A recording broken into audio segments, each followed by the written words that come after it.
طور پر مغرب کے بیان میں تو ان کو جو ہے آمادہ کریں کہ یہ آ جائیں اور ان کو نکلنے کے لیے تیار کیا جائے.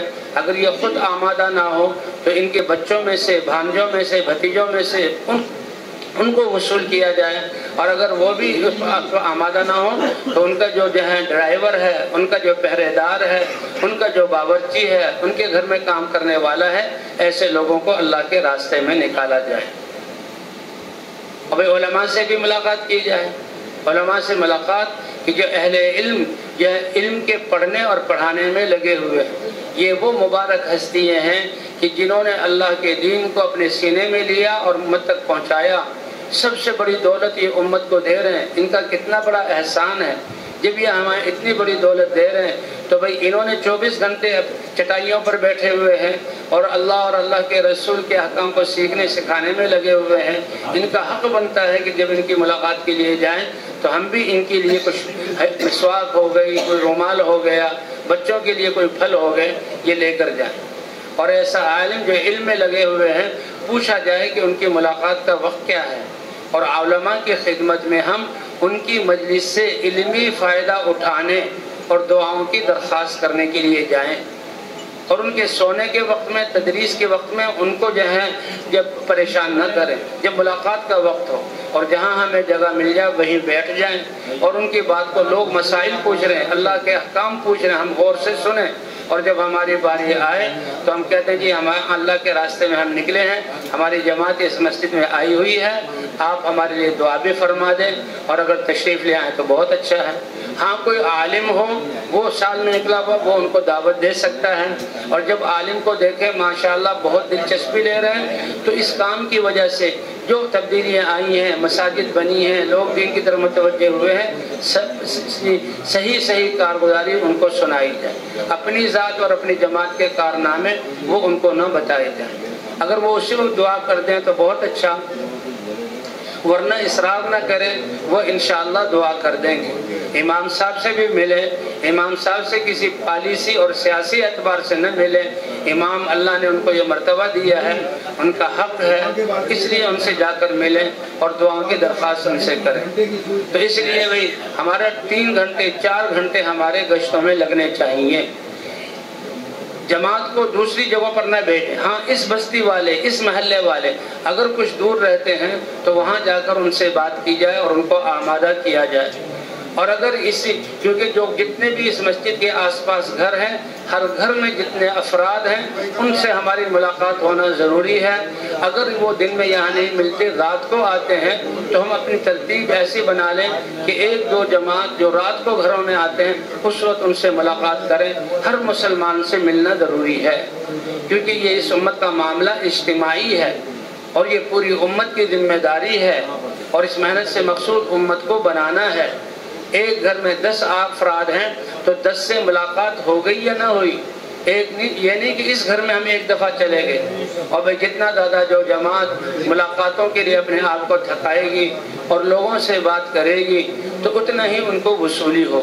جیسے وہ ڈول جو پانی میں ڈالا جائے اور پانی میں پوری طرح ڈوب جائے، وہ پورا بھر کر نکلتا ہے اور لوگ اس سے فائدہ اٹھاتے ہیں. تو بھائی 2.5-3 گھنٹے 4 گھنٹے ہمارے جو ہے وہ جو ہے ملاقاتوں کے. فجر کے بعد سونے کا کوئی وقت نہیں ہے. فجر کے بعد ایمان یقین کی، فجر کے بعد بھی ہمارا پورا بھرپور بیان ہے اور تشکیل ہے. اور اس کے بعد ناشتہ ہلکا سا کر کے مشورہ، اور مشورے کے بعد جماعتوں کو اللہ کے راستے میں روانہ کر دینا. 2 ساتھی جو مسجد میں ہیں وہ آنے والوں سے بات کریں. اور اسی طرح 2 ساتھی جو خدمت میں ہیں وہ آپس میں سیکھتے سکھاتے رہیں اور جو دکاندار سے سودا لے کر پھر اس کو دعوت دیں. پہلے نہ بتائیں کہ ہم جماعت والے ہیں، سودا لے کر اور پیسے دے کر پھر وہ بھی اس کو دعوت دیں. اگر کوئی ساتھی ہمیں بھائی دعوت کرنا چاہے تو اس کی دلداری کے لیے، اس لیے سے نہیں کہ آج گھر کا پکا ہوا کھانا ملے گا یا ہمارے پیسے بچ جائیں گے. بھائی اللہ کے راستے میں پیسے بچانا یہ کوئی نفع کا سودا نہیں ہے، یہ تو نقصان کا سودا ہے. ہم نے تو اپنی جان کو بھی لگانا ہے، مال کو بھی لگانا ہے. 1 روپیہ خرچ کرنے کا ثواب اللہ 7 لاکھ روپے صدقہ کرنے کا ثواب عطا فرمائیں گے. اور اس کی بڑائی اور عظمت ہمیں قیامت کے دن پتہ لگے گی کہ جب انسان ایک نیکی کو ترسے گا تو یہ اللہ کے راستے میں خرچ کیا ہوا جان اور مال، اس کی قیمت۔ اگر کوئی دعوت کرنا چاہ رہا ہے تو دیکھ لیں اس کے گھر والے بھی موافق ہوں اور بڑی دل سے دعوت کر رہا ہے اور دعوت کرنے میں وہ قریب آ جائے گا۔ تو اس لیے کوئی یہ سودا بازی نہیں ہے، ساری چیزوں کو دیکھ کر مشورہ کر کے ایک وقت کی دعوت اس کے قبول کی جائے اور کہا جائے کہ بھئی کھانا ہمارا سادہ ہی ہو، اور وہ اپنے گھر نہ لے جائے، مسجد میں کھانا لائے، یہ نہیں کہ پوری جماعت لائن سے گھر جا رہی ہے کہ دعوت ہوئی۔ اب اصل تو جماعت کا اپنے یعنی خود اپنا خرچ کرنا ہے۔ اس کے بعد بھائی گشتوں کے بعد پھر تعلیم ہے۔ اگر وقت ہے تو ظہر سے پہلے تعلیم ہو، تین گھنٹے تعلیم میں لگے۔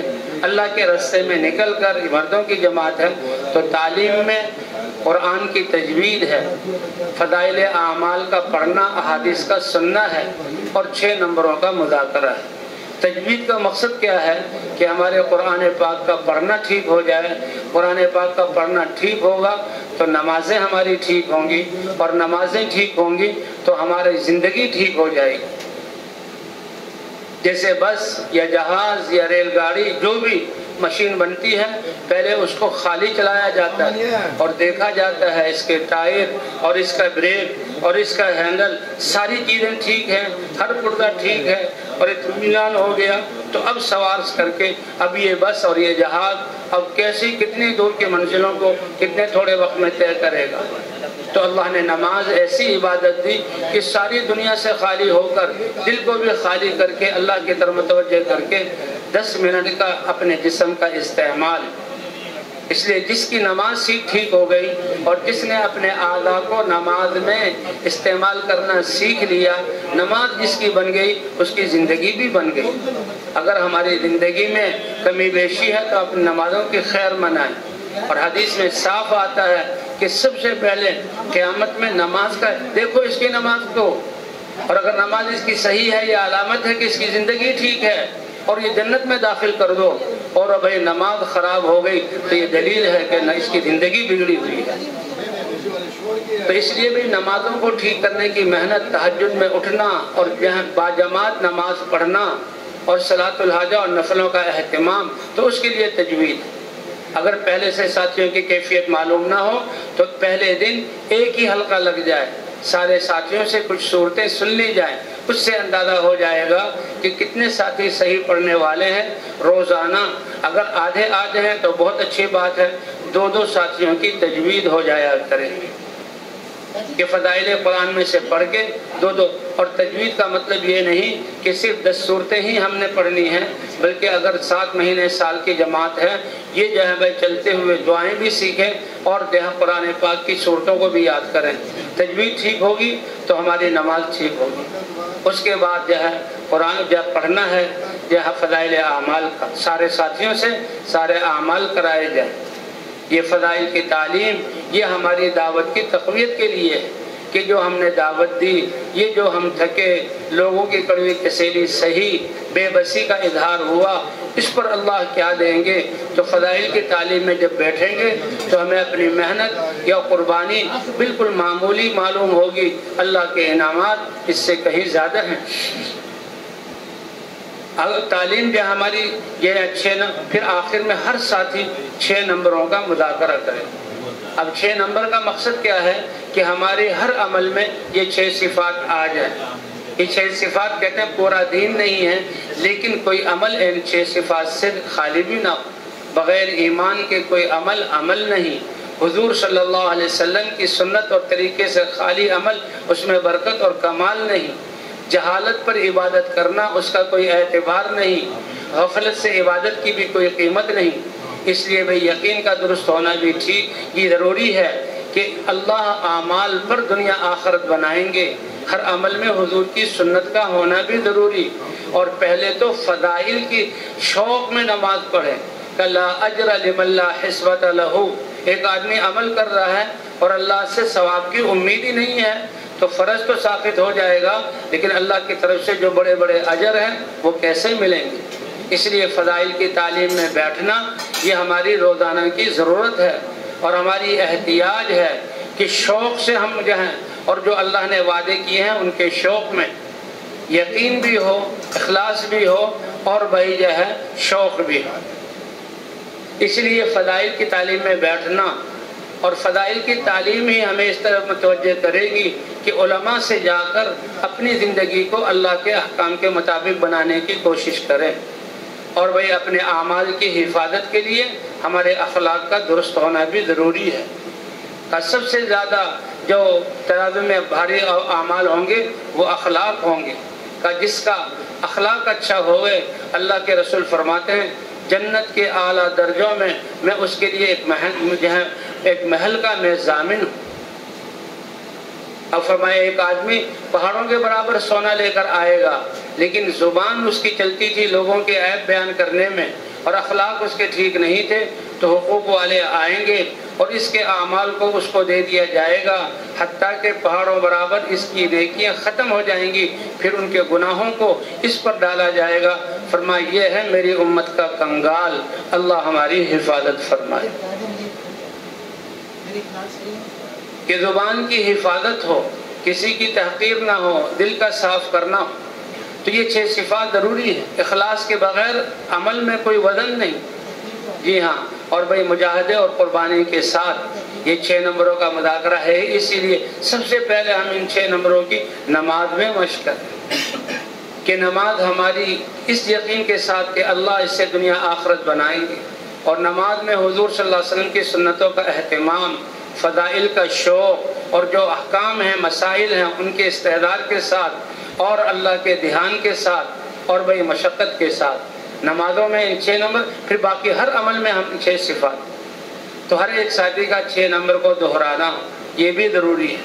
اور بھئی ظہر کے بعد اگر پہلے تعلیم جو ہے وہ پوری نہیں ہوئی تو ظہر کے بعد بھی ظہر کے بعد تعلیم کر کے اور پھر کام کا تعارف کرا کے پھر ساتھیوں کو گشتوں میں نکالا جائے، اور ظہر کے بعد اگر وقت لمبا ہے تو آپس میں جو ہے یہ اعمال کے مذاکرے، جو ہماری یہ اجتماعی اعمال ہیں ان کے بارے میں اجتماعی مذاکرے ہوں، اور جو معاشرت کے آداب ہیں، 2 ساتھی کھانے کے آداب کیا ہیں، سونے کے آداب کیا ہیں، اور کبھی کبھی وہ بھی جو ہے اجتماعی طور پر ہو جائیں۔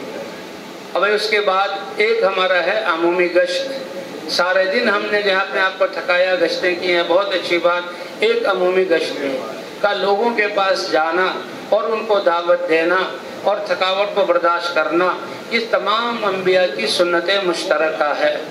یہ گشت کرنا اس کام میں ریڑھ کی ہڈی کی طرح ہے کہ ریڑھ کی ہڈی پر انسان کے اوپر والے دھڑ اور نیچے والے دھڑ کا دار و مدار ہے۔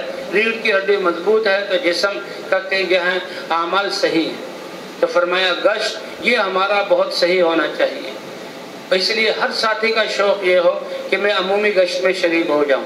اس کے لیے وہ وقت مناسب ہے جس میں سارے ساتھ مسجد کے آس پاس سارے بازار والی مسجد ہے، تو پھر اس کے لیے عصر سے پہلے گشت ہے، عصر کے بعد بیان ہے، کیونکہ عصر کے بعد تو پھر بازار بند ہونے لگتے ہیں، اور رمضان کا مہینہ ہے تو اس میں بھی جہاں عصر سے پہلے گشت ہے، عصر کے بعد بیان ہے۔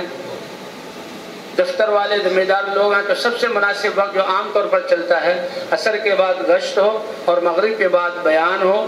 کچھ علاقے ایسے بھی ہو سکتے ہیں کہ مغرب سے پہلے گشت ہو اور مغرب کے بعد عشاء سے پہلے گشت ہو اور عشاء کے بعد بیان ہو۔ بہرحال گشت اور محنت کرنا، اس کے بعد اجتماعی بیان، یہ عمومی گشت یہ بھی بہت اہم ہے۔ اس کے لیے ایک تو اعلان بھی ہو، ایک ہمارا عمومی گشت کا اعلان ہے اور ایک بیان کا اعلان ہے۔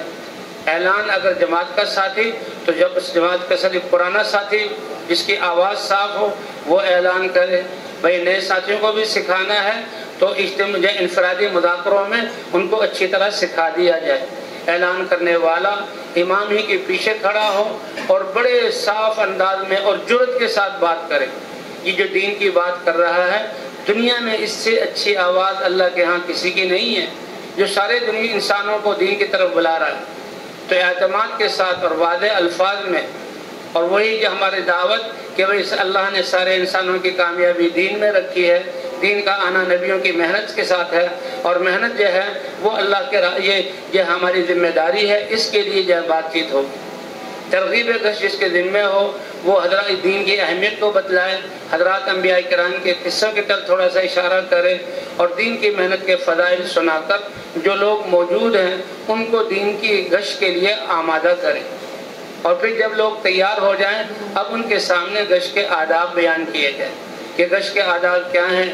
جماعت کی صورت میں جائیں گے، ذمہ دار ساتھی ہوگا اور جماعت کو جوڑ کر چلے گا، متکلم وہ ہوگا جو بات کرے گا، اور ایک دو ساتھی ذکر کے لیے بیٹھ جائیں اور ایک دو ساتھی استقبال کے لیے۔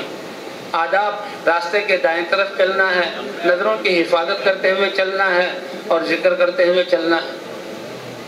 ایک بیٹھ کر بات کرنے والا ہو، جو بیٹھ کر بات کرنے والا وہ بھی دین کی جو ہے اہمیت اور دین کی محنت کے قصے سناتا رہے، لمبی بات شروع نہ کرے بلکہ قصے شروع نہ کرے، بلکہ نبیوں کی محنت اور ذمہ داری اور فضائل سناتا رہے، تاکہ ہر آنے والا اس بات کو سمجھے کہ یہ محنت ہر مسلمان کے ذمہ ہے۔ جو ذکر کرنے والے ہیں وہ بھی کہ یہ جماعت تو مخلوق اور بازاروں میں گئی ہے اللہ کی طرف متوجہ کرنے کے لیے، اور یہ اللہ کے ذکر میں لگے ہوئے اللہ کی رحمت کو متوجہ کرنے کے لیے۔ حضرات انبیاء کرام کی تو روحانیت ہی اتنی ہوتی تھی کہ وہ ایک نبی پوری امت کے بمنزل اللہ سے بھی تعلق ہے اور مخلوق کو بھی بلا رہے ہیں۔ بھائی ہم کمزور ہیں، اس لیے دو ساتھی ذکر کے لیے، ایک دو ساتھی استقبال کے لیے۔ استقبال والے کی ذمہ داری کیا ہے کہ جو لوگ ابھی مشغول ہیں، نماز پڑھ رہے ہیں، دعا میں لگے ہوئے ہیں، ان کو بھی دیکھتے رہنا، جو ہی ان کا عمل ختم ہو تو جو بیٹھ کر بات ہو رہی ہے اس میں بٹھا دیں، اور جو جماعت وصول کر کے لوگ لا رہے ہیں ان کو، جو باہر سے لوگ آ رہے ہیں ان سے پوچھ لیں آپ نے نماز تو پڑھ لی ہوگی، اگر نماز نہیں پڑھی تو فوراً پہلے نماز کی طرف متوجہ کیا جائے اور نماز اس وقت کا فریضہ ان سے ادا کرایا جائے، پھر بعد میں بٹھا دیا جائے۔ اب یہ جماعت جو جائے گی اس میں ایک دو ساتھی جہاں وہاں مقام کے بھی ہوں اور وہ بھی سنجیدہ اور سمجھدار ہوں۔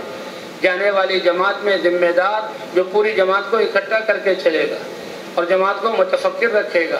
ایک ساتھی متکلم ہوں گے جو بات کریں گے، اور رہبر ہوگا بستی والوں میں سے، رہبر بھی سنجیدہ ہو، اور بھئی سب سے پہلے دعا کرے، اے اللہ اپنی منشا ہم پر کھول دے، اے اللہ جن لوگوں کے پاس جا رہے ہیں ان کو اپنے دین کی طرف مائل فرما، اور اے اللہ ہمیں صحیح جذبہ، صحیح طریقہ اور صحیح بات کرنے کی توفیق عطا فرما۔ جماعت دو دو ساتھی کر کے چلیں، نظروں کی حفاظت کرتے ہوئے، اللہ کا ذکر کرتے ہوئے۔ اللہ کے ذکر میں نہ تو بہت بلند آواز ہو کہ شور بن جائے، نہ بالکل سناٹا اور خاموشی ہو، بلکہ ہلکی سی آواز میں سبحان اللہ، الحمدللہ، لا الہ الا اللہ، اللہ اکبر۔ جب گھر آ جائیں تو ایک طرف کھڑے ہوں کہ دروازہ کھلتے ہی ہماری نظر اندر نہ جائے، اور رہبر ساتھی دروازہ کھٹکھٹائے، کوئی ساتھی آ جائیں، دیکھو بھئی یہ مہمان اور یہ ہمارے بھائی ملنے کے لیے آئے ہیں، بڑی اہم پیغام لے کر ان کی بات سنیں۔ اب متکلم بات شروع کرے، ساتھی اپنے ذکر کو موقوف کر لیں اور اس بات کو ہم سنیں۔ اللہ کی بڑائی، اللہ کے دین کی اہمیت کی باتوں کو سننا یہ ہم سب کے لیے بہت ضروری ہے، بار بار سننا۔ اور یہ متکلم ساتھی بڑے اعتماد کے ساتھ بات کرے۔ بہترین متکلم وہ ہے جو مختصر بات کرے اور نقد تیار کر لے۔ کوشش یہ کی جائے اس کو ابھی مسجد میں لے جایا جائے۔ اب جو ساتھی مسجد میں جانے کے لیے تیار ہو جائے تو کسی پالیسی کے تحت نہیں بلکہ اس کے اکرام میں، کہ اس نے ماشاءاللہ ہماری دعوت کو قبول کیا اور یہ اللہ کے گھر کی طرف جا رہا ہے، کیا عظیم انسان ہے، تو اس کے ساتھ دین ایمان کی بات کرتے ہوئے استقبال والوں کے حوالے کرنا۔ اور جو ساتھی معذرت کرے تو اس کو ترغیب دی جائے اور گشت میں اپنے ساتھ چلایا جائے، اور پھر سے کہا جائے کہ بھئی مغرب سے پہلے آپ اور اپنے ساتھیوں کو لے کر آ جائیں۔ جو دکاندار اپنی دکانداری میں مشغول ہے اس کو ذرا متوجہ کیا جائے اور آگے کر کے اس سے بات کی جائے۔ کوئی دکاندار یہ کہے کہ میں سن رہا ہوں، اپنے کام میں لگا ہوں، کان آپ کی طرف، تو اس سے پھر یہ کہہ دے آپ فارغ ہو کر مسجد میں تشریف لے آئیں۔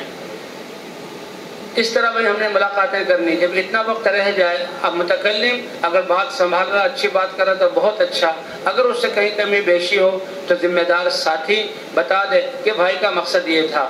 اگر بات قابو میں نہ آئے تو کسی دوسرے ساتھی کو متکلم متعین کر دیا جائے۔ یہ بہت اہم ہمارا گشت ہے، اہم عمل ہے۔ جب اتنا وقت باقی رہ جائے کہ اب ساتھی جا کر جس نے وضو کرنا ہے وضو کر کے استنجا کر کے تکبیر اولیٰ پالے گا، اب جماعت کو جمع کر لیا جائے اور اس کو اس بات کا احساس دلایا جائے کہ نبیوں والے کام کے لیے، بڑے کام کے لیے ہم جیسے لوگ نکلے تھے، جیسا اس کا حق تھا ہم ادا نہ کر سکے، اب اللہ سے دل ہی دل میں معافی مانگتے ہوئے اور استغفار کرتے واپس جانا۔ یہ کوئی رسمی الفاظ نہیں ہے، استغفار کوئی رسمی چیز نہیں ہے، یہ تو اللہ سے معافی اے اللہ تیرے دین کا پیغام، تیرے نبی کی محنت اور ہم جیسے لوگوں نے کی، جیسے حق تھا اے اللہ ادا نہ ہوا، اور یقینی طور پر اے اللہ معاف فرما دے، استغفار کرتے ہوئے مسجد میں آ جائے اور بھئی جو بات ہو رہی ہے اس میں بیٹھ جائیں۔ استنجا وضو کی ضرورت ہے تو استنجا وضو کر کے پھر جو ہے اس بات میں بیٹھ جائیں اور پھر صفوں میں بیٹھ جائیں۔ ہماری پانچوں نمازیں صف اول اور تکبیر اولیٰ کے ساتھ ہماری نمازیں ہونی چاہیے۔ اب مغرب کے بعد اگر مغرب کے بعد بھی اعلان ہو اور پھر سلام پھیر کے ساتھ ہی سنتوں کے لیے متفرق طور پر کھڑے ہوں اور متفرق طور کھڑے ہو کر سنتیں مختصر پڑھیں۔ اگر ہم نے لمبے نفل اور سنتیں شروع کر دی تو یہ لوگ جن پر محنت کیے لے کر آئے ہیں یہ نکل جائیں گے، اور پھر بڑے سنجیدہ انداز میں ہر ساتھی اپنے دائیں بائیں والے کو بھئی دیکھو دین ایمان کی بات ہوگی، آپ تشریف رکھیں، اس بات کے بتانے میں بڑی سنجیدگی ہو اور بڑی متانت کے ساتھ ان کو قریب کیا جائے۔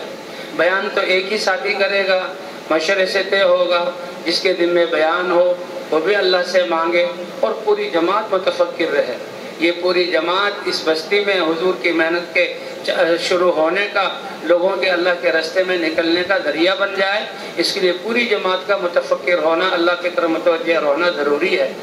ساتھیوں کی فکر دائیں بائیں ہوگی تو فکر کے متفرق ہونے سے کام کی جان نکل جائے گی۔ جس ساتھی کے دل میں بیان ہو وہ اللہ سے مانگے اور پھر کھڑے ہو کر 6 نمبروں میں ہم نے بات کر دی۔ ایمانیات کو بیان کرنا ہے، حضور صلی اللہ علیہ وسلم کی یہ سنت میں کامیابی کے یقین اس کو بیان کرنا ہے۔ 6 نمبر، یہ پہلا نمبر، دوسرا نمبر، تیسرا نمبر، یہ استعدادی نمبر ہیں، ان کو کھول کر بیان کیا جائے۔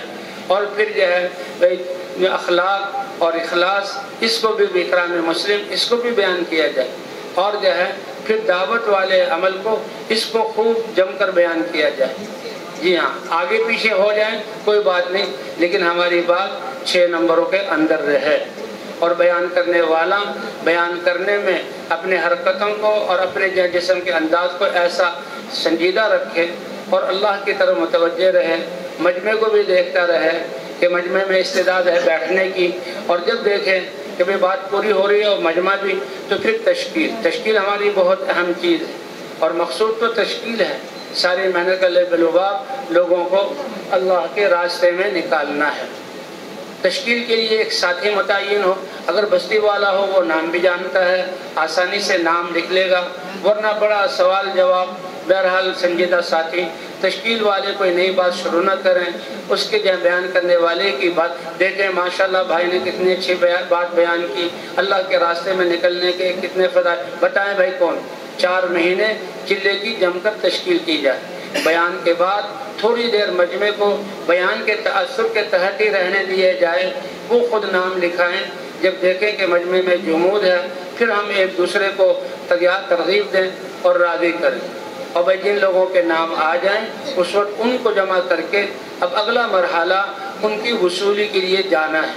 یہ لوگ تو مسجد میں آئے، اللہ کے گھر میں بیٹھے، ایمان یقین کی بات سنی، جذبات بنے، لیکن گھر میں تو ایک ایک کے ساتھ کئی افراد متعلق ہیں، وہ تو ان کے سامنے تو یہ باتیں نہیں ہیں۔ اب ہمارے ساتھی ان کے ساتھ جا کر گھر والوں کو آمادہ کریں کہ ان کے اللہ کے راستے میں نکلنے سے کتنی خیریں برکتیں آئیں گی، اور آپ اس کے پیچھے اس کے بچوں کو گھر کو سنبھالیں گے، اللہ کتنا اجر عطا فرمائیں گے، اور یہ نکلنا تو آپ کے بھی ذمہ ہے۔ تو ان کو وصول کر کے ان کے بستر لا کر مسجد میں، اور پھر اگلے دن جماعت کو جمع کر کے ہدایات بیان کر کے روانہ کیا جائے۔ تبھی کریں گے کوشش انشاءاللہ۔ یہ سارے دن کی محنت ہے، اس میں تھکانا ہے، اور پھر رات کا قیام ہے۔ اللہ نے جب انسانوں کی زندگی بنانے کے لیے یہ زبردست دعوت والی محنت عطا فرمائی، اور اللہ کی رحمت کو متوجہ کرنے کے لیے اللہ نے دعا عطا فرمائی۔ سب سے پہلے حضور پر جب وحی آئی، اقرأ بسم ربک الذی خلق، یہ 5 آیتیں اتری، اس کے بعد پھر کچھ وقفہ آیا، اور پھر جو آخری وحی آئی وہ سورہ مزمل اور سورہ مدثر ہے، جس میں دن اور رات کے عمل کو کھولا گیا۔ ان لک فی النہار سبحا طویلا، آپ نے سارے دن لوگوں کو دعوت دینی ہے۔ یا ایھا المدثر قم فانذر وربک فکبر، اے ڈرانے والے کملی والے آپ لوگوں کو ڈرائیے۔ اور پھر رات کے احکام، قم اللیل الا قلیلا، ساری رات آپ کھڑے رہیے، تھوڑی سی کمر بھی سیدھی کر لیجئے۔ پہلے ساری رات کھڑے ہونے کا حکم تھا، تھوڑے سے آرام کی اجازت تھی، پھر آدھا آدھا ہو گیا، پھر اور آسانی دے دی گئی۔ تو بہرحال راتوں کو کھڑا ہونا، ان لک فی النہار سبحا طویلا، آپ راتوں کو کھڑے ہوں گے، راتوں کو روئیں گے، اللہ سے مانگیں گے، دن کی طاقت میں دن کی دعوت میں قوت آئے گی، اور جو ہے تمہارے دعوت دینا یہ درست ہوگا۔ اس لیے بھائی راتوں کا قیام اللہ کے راستے میں نکل کر، اور یہ جو راتیں ہیں یہ تو بہار ہیں تبلیغ والوں کے لیے کہ بھئی 7-8 بجے تک، 7 ساڑھے 7 8 تک سارے اعمال پورے ہو گئے، اب جلدی سو جائیں تاکہ 1:30-2 بجے اٹھ کر اب ہم اللہ سے راز و نیاز کی باتیں کریں، لمبی لمبی رکعتیں پڑھیں، اور اس میں اللہ کی طرف توجہ دھیان جمانے کی کوشش کریں، اور آدھا گھنٹہ تو کم از کم دعا ہو۔ جن لوگوں پر محنت کی ہے ایک ایک کا نام لے کر ان میں جو اپنی پریشانیاں بتائی ہیں ان کے حل کے لیے، اپنی ذات کے لیے اور ساری انسانیت کے لیے راتوں کی دعائیں، کہ راتوں کو اٹھ کر 2 آنسو بہہ جائیں، اس میں یہ سارے انسان جو عالم کی مصائب کا حل ہے۔ یہ وبائیں جو پھیلی ہوئی ہیں، یہ جو پریشانیاں ہیں، حالات جو بگڑے ہوئے ہیں، بلکہ اللہ کا اترا ہوا عذاب، راتوں کو رونے کی برکت سے اللہ اس عذاب کو بھی ٹال دیتے ہیں۔ اور بھئی یہ جماعت جو اللہ کے گھر میں ہے یہ معمولی لوگ نہیں ہیں، یہ تو اللہ کے رستے میں نکلے ہوئے ہیں، یہ تو حضور صلی اللہ علیہ وسلم کی محنت کے لیے نکلے ہوئے ہیں، ان کی تو جان اور مال اور یہ وقت اور شوق اللہ کے دین کے لیے ہے۔ تو یہ کتنے محبوب ہیں اللہ کے لیے۔ ہاں تو بھئی ان کا راتوں کو اٹھنا، اس لیے بھئی راتوں کو تہجد کا اہتمام ہو، لمبی لمبی ہم نمازیں پڑھیں، سورتیں اس میں پڑھیں، اور ٹھہر ٹھہر کر نماز بنانے کی مشق کریں، اور پھر بھئی دعا مانگیں، اور فجر سے پہلے ہمارے یہ جو ہے قرآن پاک کی تلاوت اور صبح کی تسبیحات یہ فجر سے پہلے جو ہے پوری ہو جائے۔ قرآن پاک کو ہاتھ میں لے کر اور دیکھ کر ناظرہ پڑھنا۔ ہم نے سنا حضرت مولانا الیاس صاحب رحمۃ اللہ علیہ فرماتے تھے کہ اللہ کا قرب حاصل ہونے کے لیے سب سے قوی عمل میں نے رات کو اٹھ کر جو ہے قرآن پڑھنے میں دیکھا۔ اب قرآن تہجد ایسی کہ عشاء سے پہلے کہیں سو نہیں، بلکہ عشاء تاکہ عشاء کی نماز مؤخر نہ ہو، اور عشاء کے بعد اب باتوں میں نہ لگو، جلدی سو جاؤ تاکہ تہجد میں اٹھنے کا موقع ملے۔ ایک دن کے اعمال ہیں وہ تو اپنے آپ کو ان اعمال میں تھکانا ہے، اور ایک رات کے تھوڑا سا آرام کر کے پھر اللہ کو منانا ہے۔ اس لیے بھی اللہ کے راستے میں نکل کر جیسے ہم اپنے آپ کو 5 نمازیں تکبیر اولیٰ کا عادی بنائیں، پھر اس کا اہتمام کریں، تو راتوں کو اٹھنے کا بھی اہتمام کریں۔ یہ راتیں اب لمبی ہوتی جا رہی ہیں، اپنے وقت کی حفاظت، سب سے قیمتی سرمایہ ہمارے پاس یہ زندگی کے سانس اور اوقات ہیں، اس لیے کہ جب یہ وقت ایک سانس گزر گیا اب یہ دوبارہ نہیں دیا جائے گا، اور سب سے زیادہ انسان کو اسی بات پر افسوس ہوگا کہ میں نے اپنا فلاں وقت ضائع کیوں کر دیا۔ اس لیے بھی تہجد میں اٹھنا اور راتوں کو اللہ سے مانگنا، ہر ساتھ یعنی دعا تو اللہ سے راز و نیاز کی باتیں ہیں، اس میں ہمیں مزہ آئے۔ جی ہاں، آدھا گھنٹہ تو کم از کم ہے کہ ہم اللہ سے جو ہے مانگیں، اور اس کے بعد بھئی یہ جو قرآن پاک کی تلاوت ہے، اور اس کے بعد یہ صبح کی تسبیحات روزانہ جو ہے ہم نے ذکر کرنا ہے، یہ سبحان اللہ، الحمدللہ، لا الہ الا اللہ، اللہ اکبر 100 مرتبہ صبح، 100 مرتبہ شام، باوضو ہو کر، قبلہ رخ ہو کر۔ اس ذکر کا مطلب یہ ہے کہ ہر وقت اللہ کا دھیان ہمارے دل میں آ جائے، کسی وقت بھی ہم اللہ کی یاد سے غافل نہ ہوں۔ ہم اللہ کے بندے ہیں، ہم حضور کی امت میں ہیں، اللہ مجھے دیکھ رہا ہے، اور اللہ میری بات کو سن رہا ہے، اور اللہ میرے ساتھ ہے۔ اللہ کا ساتھ ہونا یہ کتنا بڑا حوصلہ اور کتنی بڑی بات ہے۔ ایک بچہ بازار جاتے ہوئے باپ ساتھ ہوتا ہے، بچے کی جیب میں ایک ڈھیلا نہیں، لیکن باپ کے ہوتے ہوئے مطمئن ہوتا ہے کہ ساری عید کی ضروریات والد میرا خریدے گا۔ تو بھئی اللہ سے ہمارا ایسا یقین ہو کہ اللہ میرے ساتھ ہے تو میرے سارے کام بن گئے۔ اس لیے اللہ کا دھیان جمانے کے لیے تیسرا کلمہ ہے۔ اور پھر بھئی حضور صلی اللہ علیہ وسلم کے احسانات کہ آپ نے کتنی مشقتیں جھیلی اور اپنے صحابہ کو یہ دین پہنچایا۔ اے اللہ ہم تیرے نبی کا احسان ہم نہیں ادا کر سکتے، درود شریف کی صورت میں اللہ ہی سے رحمتوں کا مانگنا ہے۔ اس لیے جو آدمی حضور صلی اللہ علیہ وسلم پر ایک دفعہ درود پڑھتا ہے اللہ 10 رحمتیں نازل فرماتے ہیں۔ ایک صحابی نے کہا یا رسول اللہ پھر تو میں ہر وقت تو آپ پر درود ہی پڑھتا رہوں۔ فرمایا ہاں، اللہ کی طرف سے بھی تمہاری ساری مشکلات میں تمہاری کفایت کی جائے گی۔ اور اس کے ساتھ ساتھ استغفار کا بھی اہتمام، 100 مرتبہ صبح 100 مرتبہ شام، یہ تو کم از کم ہے۔ اللہ کے رسول صلی اللہ علیہ وسلم ایک مجلس میں 70 سے زیادہ اور ایک مجلس میں 100 سے زیادہ استغفار کیا کرتے تھے۔ علماء فرماتے ہیں کہ حضور صلی اللہ علیہ وسلم کا استغفار کرنا امت کو بتلانے کے لیے تھا کہ اللہ کے رسول جن کی زندگی پاکیزہ اور جو معصوم ہیں جب وہ استغفار کریں تو ہم بھی مغفرت میں جہاں اللہ سے وہ اپنے گناہوں کی بخشش چاہیں۔ ہم سے تو ہر وقت خطائیں، ہمارا دیکھنا، ہمارا بولنا، ہاتھوں پاؤں کی حرکت، تو استغفار کو زیادہ سے زیادہ کم از کم 100 مرتبہ۔ اور نبیوں کا استغفار ان کے درجات کے بلندی کے لیے ہوتا ہے کہ اللہ استغفار کے سے ان کے درجات بلند فرماتے ہیں۔ اور تیسری بات علماء نے یہ فرمائی کہ حضرات انبیاء کرام تو ہر وقت ترقی میں اوپر کی طرف بڑھتے ہیں، لہذا جب وہ پچھلے زمانے میں جو نچلے درجات میں تھے جب ان کو وہ دیکھتے ہیں اس پر انبیاء کرام استغفار کرتے ہیں۔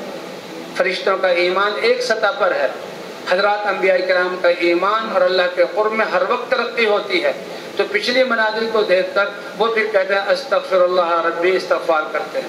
فرمایا جو استغفار کو لازم پکڑے گا جعل اللہ لہ من کل ہم فرجا، اللہ ہر رنج سے اس کو جہاں کشادگی عطا فرمائیں گے، اور ہر ومن کل ضیق مخرجا، ہر تنگی سے اللہ اس کے لیے راہ نکالیں گے، ورزقہ، اور اللہ رزق عطا فرمائیں گے۔ اور یہ سارے کام اللہ تعالیٰ ایسے اپنی قدرت سے کریں گے کہ عقل والوں کی عقل وہاں پہنچ ہی نہ سکتی۔ اسی طرح بھائی دعاؤں کا فرمائے کہ مسلمان تو نعمتوں کے ملنے پر شکر ادا کرتا ہے۔ یہ زندگی ایک بہت معمولی سی ہے اور انسان تہائی زندگی سونے میں گزارتا ہے۔ آخرت کا سرمایہ ایمان اور اعمال، اس کے لیے کہتے ہیں اللہ کے رسول نے ہر وقت کی دعائیں بدلائی ہیں۔ انسان سو کر اٹھے تو الحمدللہ الذی احیانا، یہ فوراً یہ دعا پڑھ لے۔ وضو کرنے بیٹھے تو بسم اللہ پڑھے، وضو کر چکے تو پھر بھی دعا جیسے پہلے عرض کیا گیا، اور فجر کی اذان کو سنے اس کے لیے بھی دعا بتائی گئی ہے کہ جو اذان سنتا اللہم ھذا اقبال نہارک و ادبار لیلک و اصوات دعاتک، یہ دعا پڑھے۔ اذان کے کلمات کو کہنے پر فرمایا عورتوں کے لیے ہر حرف پر اللہ 10 لاکھ نیکی عطا فرمائیں گے، اور مردوں کو اللہ ہر کلمے پر ہر حرف پر 20 لاکھ نیکی عطا فرمائیں گے۔ اور پھر اذان کے کلمات کہنے کے بعد یہ دعا کرے گا تو اللہ اس کی دعا کو قبول فرمائیں گے۔ تو اس لیے بھائی جو ہے کھانے سے پہلے کی دعا، کھانے کے بعد کی دعا کریں گے اہتمام انشاءاللہ۔ اللہ تعالی ہمارے آنے کو قبول فرمائے اور نکلنے میں پوری رہبری فرمائے۔